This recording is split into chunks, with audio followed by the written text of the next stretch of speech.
नमस्कार, मी अमित मुंडे, पुणे प्राईम न्यूजमध्ये आपलं स्वागत आहे.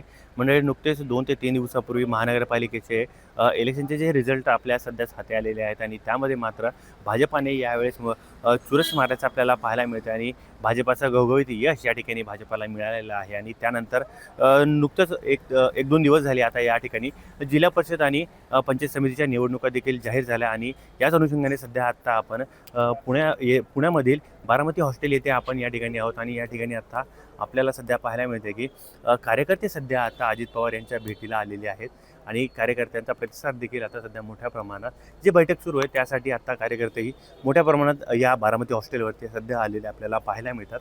आणि आतमध्ये सध्या जी बैठक सुरू आहे या ठिकाणी अजित पवार असतील आणि एकंदरीत काल देखील या ठिकाणी बैठका झालेल्या आहेत आणि यामध्ये रोहित पवार जे असतील ते देखील अजित पवार यांच्या भेटीला आले होते.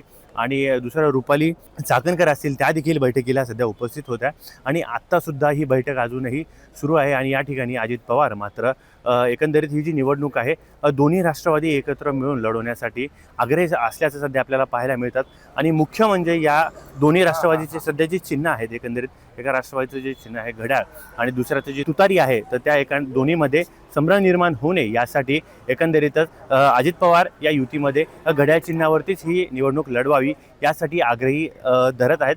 एकंदरीत पिंपरी चिंचवड जी महानगरपालिका होती त्यामध्येही तिथं अजित पवारांना मोठा फटका बसला आहे. तिथेही भाजपने यावेळेस चुरशी केलेली आपल्याला पाहायला मिळाली. आणि याच अनुषंगाने आता मात्र पुण्याबाहेरील जे ग्रामीण भाग आहे, ज्या ठिकाणी जिल्हा परिषद आणि पंचायत समितीच्या ज्या निवडणुका आता लागणार आहेत, ही मात्र हातातून निघून जाऊ नये यासाठी मात्र अजित पवार यांनी आता आपण कंबर कसलेली पाहायला मिळते. आणि या ठिकाणी जो तरुण वर्ग आहे याकडे देखील अजित पवार मुख्य लक्ष देत असल्याचंही आपल्याला या ठिकाणी पाहायला मिळते. आता अजित पवार देखील ग्रामीण भाग देखील कसा पिंजून काढणार हे देखील तिथेच पाहणं महत्त्वाचं ठरणार आहे. आणि यामध्ये दुसरा प्रमुख म्हणजे की भाजप आहे आणि जी शिवसेना आहे ते देखील आता यांच्यासुद्धा स्थानिक लेवलच्या ज्या या महत्त्वाच्या ज्या बैठका आहेत त्या देखील सध्या मोठ्या प्रमाणात सुरू आहेत. मात्र त्यांची युती होणार का नाही हा देखील मोठा प्रश्न आता आपल्या समोर उभा आहे. कॅमेरा पर्सन सोबत अमित मुंडे, पुणे.